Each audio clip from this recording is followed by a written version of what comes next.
తూర్పుగోదావరి జిల్లా రంగంపేట మండలం దొడ్డిగుంటలో జరిగిన హత్య కేసుకు సంబంధించి ఇరువురిని అరెస్టు చేసినట్లు డీఎస్పీ విద్య వెల్లడించారు. ఈ సందర్భంగా ఏర్పాటు చేసిన వీడియో సమావేశంలో కేసుకు సంబంధించిన వివరాలను వెల్లడించారు. తన భార్యతో కలిసి ఉండడం చూసి అక్రమ సంబంధం పెట్టుకున్నాడనే కోపంతో నిలదీసిన బక్కా నాగేంద్రకు తోరాటి శివకు మధ్య మాటా పెరిగి పెనుగులాటకు దారి తీయడంతో నాగేంద్ర భార్య సహకారంతో శివ ఆయుధంతో నాగేంద్రపై దాడి చేసి హత్య చేయడం జరిగిందన్నారు. ఈ దాడిలో తీవ్రంగా గాయపడిన నాగేంద్ర అక్కడికక్కడే ప్రాణాలు విడిచారని, హత్య అనంతరం కొద్దిపాటి గాయాలైన తోరాటి శివ కూడా పురుగుల మందు తాగి ఆత్మహత్యా యత్నానికి పాల్పడ్డారన్నారు. నాగేంద్ర మరణం వెనుక నాగేంద్ర భార్య హస్తం కూడా ఉందని అనపర్తి సీఐ సుమంత్ అన్నారు. నాగేంద్ర భార్యను శివను అరెస్టు చేసి రిమాండ్కు తరలించినట్లు డీఎస్పీ విద్య తెలిపారు. ఈ కేసును ఛేదించిన సీఐ సుమన్, ఎస్ఐ శివప్రసాద్ సిబ్బందిని డీఎస్పీ అభినందించారు. ఫిబ్రవరి 27వ తేదీన రంగంపేట పోలీస్ స్టేషన్ పరిధిలో దొడ్డిగుంట గ్రామ శివార్లలో బక్కా నాగేంద్ర అనే వ్యక్తి చనిపోయి పంట కాలువ ఊరిలో శవం జరిగిన విషయం అతనికి తెలిసిందే. ఈ విషయంలో అతను హత్యకి గురైనట్టు మేము కేసు రిజిస్టర్ చేయడం జరిగింది. ఆ హత్యకు సంబంధించి వివరాలను ఎక్స్ప్లెయిన్ చేయడానికి ఇప్పుడు ప్రెస్ కాన్ఫరెన్స్ పెట్టడం జరిగిందండి. ఈ కేసులో మృతుడైన బక్కా నాగేంద్ర అనే వ్యక్తి దొడ్డిగుంట గ్రామానికి చెందిన వ్యక్తి. ఇతనికి 8 సంవత్సరాల క్రితం అదే గ్రామానికి చెందిన బక్కా వీరలక్ష్మి అనే మహిళతో వివాహం జరిగిందండి. వాళ్ళకి సంతానం ఉంది. వీరి ఊరికి మధ్యలో కొన్ని డిఫరెన్సెస్ వచ్చాయి. ఎందుకంటే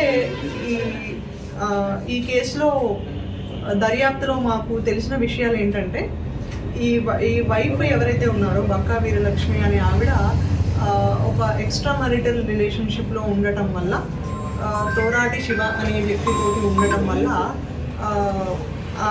వీరిద్దరూ భర్త కంటపడటము, అతను వెంబడించడము, ఒకసారి ఈ సోకాల్డ్ తోరాటి శివ అనే వ్యక్తి పారిపోవడము, ఆ తర్వాత అతని బండిని తీసుకొచ్చి పోలీస్ స్టేషన్లో బంధువులందరూ ఇలా అప్పచెప్పడము, ఆ తర్వాత అమ్మాయి కౌన్సిలింగ్ ఇవ్వడము, అదంతా అయిపోయిన తర్వాత వీరు ఇప్పుడు ప్రస్తుతానికి భార్యాభర్తలు ఇద్దరు విడివిడిగా ఉంటున్నారండి అదే ఊళ్ళో.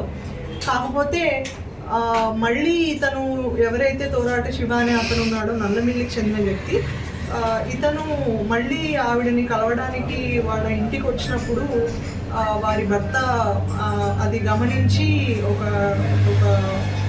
డిస్కషన్ పడడం అనేది జరిగిందండి. అది జరిగినప్పుడు వాళ్ళు భావోద్వేగానికి లోనయ్యి హత్యకి పురుగొల్పి వారి ఊరు కలిసి మృతుడు అయిన బక్కా నాగేంద్రని హత్య చేయడం జరిగింది. ఆ తర్వాత ఈ హత్య చేసిన తర్వాత ఈ అక్యూజ్డ్ తోరాటి శివ అనే వ్యక్తి పురుగుల మందు తాగేసి ఇతను అనపర్తి హాస్పిటల్లో చికిత్స పొందుతున్నారు. నిన్న అంటే 1 మార్చ్ రోజు మధ్యాహ్నం ఇతను డిశ్చార్జ్ అయిపోయాక హాస్పిటల్లో మళ్ళీ ఈవిడ ఎవరైతే వైఫ్ ఉన్నారో వీరలక్ష్మి అనే మహిళ, వీరిరువురు కలిసి ప్లాన్ చేసి పారిపోతూ ఉండగా అనపర్తి హాస్పిటల్ దగ్గర వీరిద్దరిని అరెస్ట్ చేయడం జరిగింది. వారిద్దరిని ఇప్పుడు రిమాండ్కి పంపించడం జరుగుతుంది.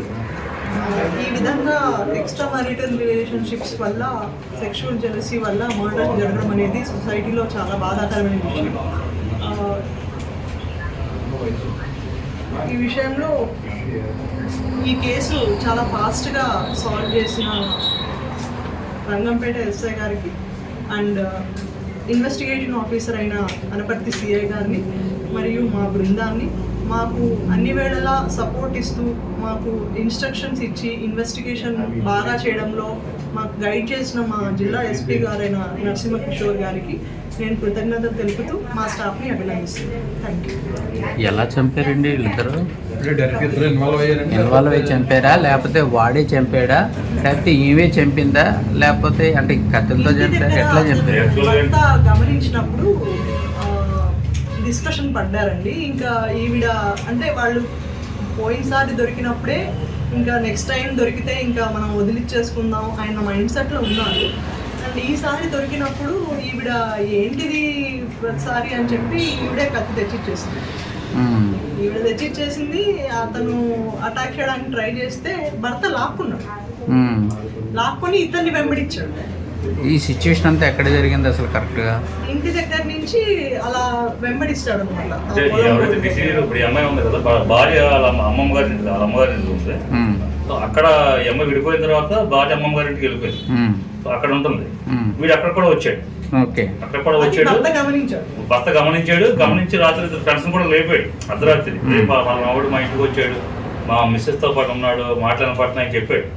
చెప్తే ఆ ఊళ్ళో పెద్దగా చెప్తే పెద్ద అతను లెగలేదంట అర్ధరాత్రి. ఇప్పుడు ఫ్రెండ్గా చెప్పాడు. ఫ్రెండ్ ఇతను మళ్ళీ కరెక్ట్గా వెరిఫై చేసుకుందా అప్పుడు చూద్దామని చెప్పాడు. సో వీడు మళ్ళీ వెనక్కి వెళ్ళలేదు. వెనక్కి వెళ్ళకుండా అసలు వీడే పట్టేసుకుందాం యాంగ్జైటీలో వచ్చాడు. వచ్చి వాడు ఎప్పుడు ఇంట్లో బయటకు వస్తున్నప్పుడు వీడికి ఫేస్ అయిపోయి డిస్కషన్ జరిగితే ఆల్రెడీ వీళ్ళు ముందు ప్రీ ప్లాన్ గా ఉన్నారు. చెప్పేద్దాం ఇంకా అడ్డు గిచ్చుకోవాలని తీసుకుంటూ ఉన్నారు.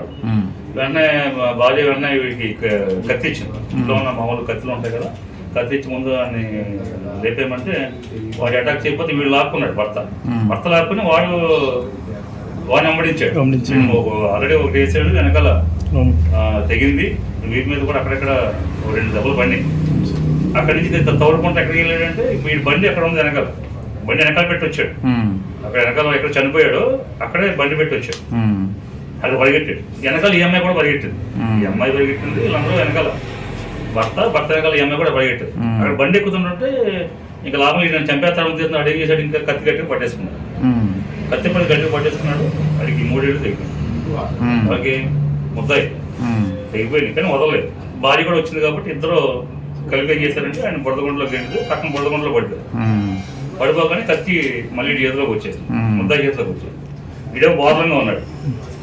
వెంటనే కత్తితో వెనకాల వెయిట్ ఇద్దరు కలిపి అన్ని లోపలికి ప్రెస్ చేసి లోపల నొక్కేశారు.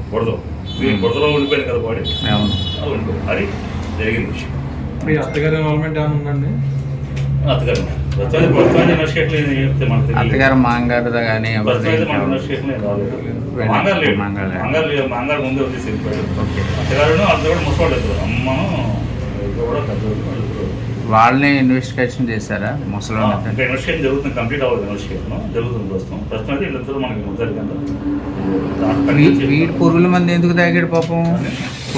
వీడి తర్వాత ఈ అనవసరంగా చంపేసాము అని వాడి పశ్చాత్తాపడి వాడికి ఉంటుంది, గిల్టీ ఉంటుంది కదా, వీడు చంపేసాము మనం అని ఆడు కొంచెం భయపడి ఆడు పుల్లు మంది తాగేసేసి మళ్ళీ అన్నగారికి చెప్పాడు. పుల్లు మంది తాగేసానని చెప్పేసి అన్నగారికి ఇంకో ఫ్రెండ్ కూడా ఫోన్ చేసి చెప్పేసేసి ఇంకా వాళ్ళకి గబగబా తీసుకెళ్ళి తెల్లవారుజామున 3 చిల్లరకి అపర్త హాస్పిటల్లో జాయిన్ చేశారు. అక్కడి నుంచి సబ్సిక్వెంట్ మాకు ఎమ్మెల్సీ ఇంటిమేషన్ కూడా మాకు వచ్చింది. వాడు ఎమ్మెల్సీ ఇంటిమేషన్లో కూడా కన్ఫ్యూజ్ చేశారు. ఈ రకంగా జరిగింది. నాకు పురుగుల మందా గీడి చచ్చిపోయి చంపేసాడని చెప్పి మళ్ళీ ఒక్కటి సింగిల్ అయిపోదు. ఆవేశంగా చంపేసాం అన్ని భయంతో అప్పుడు ఆ క్షణం గడిచిపోతే చాలా అని ఆలోచిస్తూ ఉంటారు. అదే వచ్చేది. ఎస్ఐ గారు కూడా సరిగా స్పందించలేదని చెప్పి కంప్లైంట్ ఇస్తున్నారు.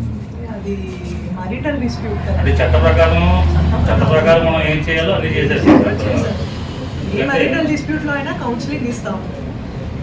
వాళ్ళు డివోర్స్కి వేసుకోవాలి. సరే.